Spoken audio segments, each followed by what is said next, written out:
गरीबन के पंहिंजो जीअण त ॾियो, जीअण जो हक़ त ॾियो। जे ही ॻोठ मुतासिर थींदा त तव्हांजा घर बि बची कोन सघंदा। हिननि जी कोशिशि कई आहे त ही लॾीनि माण्हू त जीअं इहा बि ज़मीन बहरिया खे मिले। तव्हां वञी ख़ुशहाल थियो, फ्लैट ठाहियो, जायूं ठाहियो, पर ग़रीब माण्हुनि खे लॾायो छो था? हिन सॼी वारदात जे पोयां सिंध हुकूमत बीठल आहे। ग़रीब ऐं मिसकिननि जा घर महफ़ूज़ न हूंदा त यकीनन की ॿेरनि जे ख़िलाफ़ साज़िश कनि था, उन्हनि जा बि घर महफ़ूज़ न रहंदा। सिंध जे हर इंच जी हिफ़ाज़त कंदे ऐं सिंध खे बचाईंदा। बहरिया टाउन जी जेका दीवार आहे उनजे ही ॿाहिरां ॻोठ आहे, नए ऐं दीवार जे विच में आहे हीउ ॻोठ। पर हिन खे ज़ोरीअ तौर ते हिननि जा रस्ता बंदि करे हिननि जी कोशिशि कई आहे त हीउ लॾीनि माण्हू ऐं हीउ ॻोठ ख़ाली कनि त जीअं इहा बि ज़मीन बहरिया खे मिले। इहा आहे हुननि जो टारगेट। ठीकु आहे, तव्हां वञी ख़ुशहाल थियो, फ्लैट ठाहियो, जायूं ठाहियो, वञी कयो, पर ग़रीब माण्हुनि खे लॾायो छो था?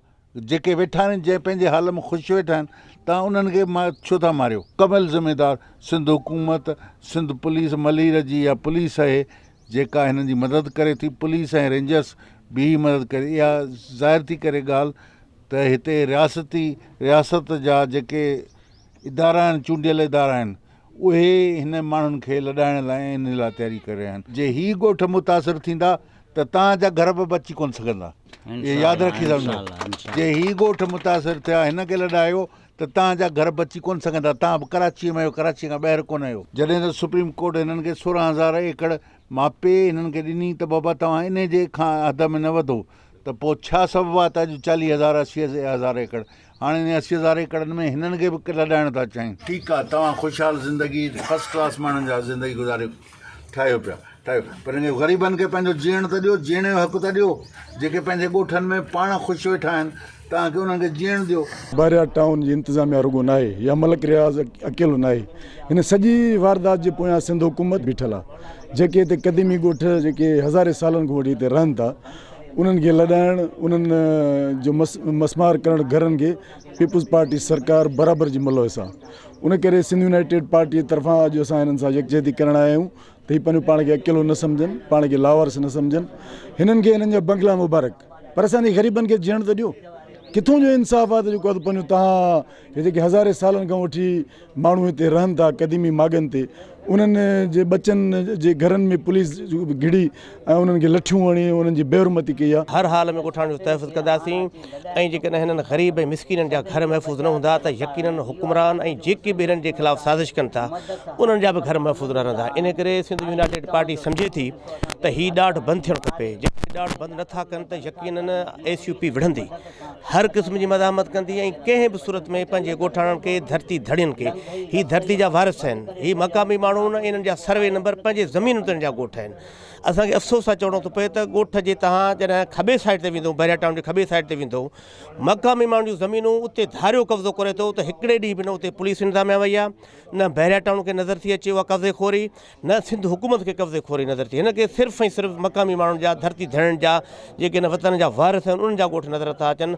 त हर हाल में असां हिन सां मज़ामत कंदासीं। 4-5 ॾींहं अॻु में हिन ॻोठ जे ॻोठाणनि जे मथां सख़्तु तशदुद कयो वियो ऐं ॻोठाणनि सां जॾहिं मिलिया आहियूं त हीअ ॿुधाइनि था त असांजा लंघ बंदि कया था वञनि, असांजो पाणी बंदि कयो थो वञे ऐं असांखे हिन ॻोठ मां लॾाइण जी साज़िश कई थी वञे। ॻोठाणा ॿुधाइनि था त हीअ पाकिस्तान खां अॻु जा असांजा ॻोठ आहिनि जिते बिजली आहे, गैस आहे, टेलीफोन जूं सहूलियतूं आहिनि।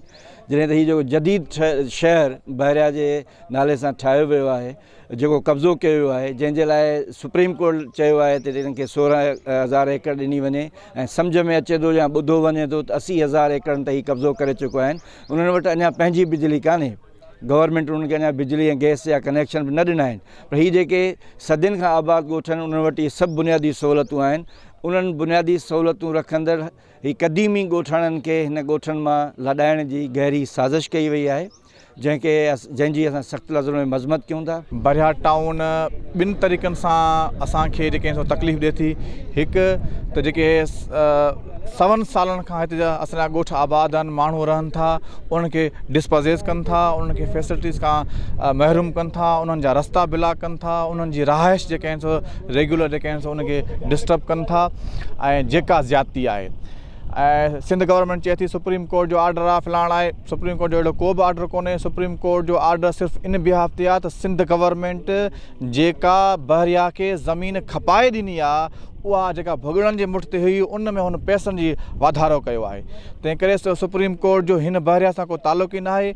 लीज़ ॾियणु खपाइण सिंध गवर्नमेंट जो कमु आहे ऐं उनखे रद्द करण बि सिंध गवर्नमेंट जो कमु आहे। बहरिया टाउन जॾहिं खां हिन जी आबादी शुरू थी आहे सभिनी खे ख़बर आहे त हिननि जेके ज़मीनियूं हुयूं हिते ॻोठाणनि जूं ज़मीनियूं हुयूं, हिकिड़ियूं हिननि जूं जेके आहिनि पंहिंजा ॻोठ ठहियल हुया, ॿियूं हिननि खे जेको आहिनि लीज़ूं मिलियल हुयूं या हिननि जूं सर्विस ज़मीनियूं हुयूं, उन्हनि सभिनी ते कब्ज़ो करे हीअ जेको 85,000 एकड़ ते बहरिया टाउन ठहियो आहे। असांजे साम्हूं हेॾां बहरिया टाउन आहे। हीअ सभु ॻोठाणा जेके आहिनि हीअ दाही आहिनि इन ते त असां सां इहो ज़ुल्म थो थिए त हिकु त असांजा ॻोठ जेके आहिनि बहरिया टाउन जे हिन एरिया जे अंदरि अची विया आहिनि। हाणे उन्हनि ते हुननि जो गैर क़ानूनी तौरु हिकु त कब्ज़ो थी वियो आहे, ॿियो कब्ज़े खां पोइ हिननि सां असरु इहो आहे त हिननि खे को रस्तो बि कोन थो मिले त हीअ कहिड़े पासे खां निकिरनि, कहिड़े पासे खां जेको आहे सुपर हाईवे ते वञनि था या कराची जे ॿियनि शहर वारे पासे ॾे वञनि था त कीअं वञनि। विज़िट कयो अवामी आवाज़ मीडिया ग्रुप जी वेबसाइट awamiawaz.pk।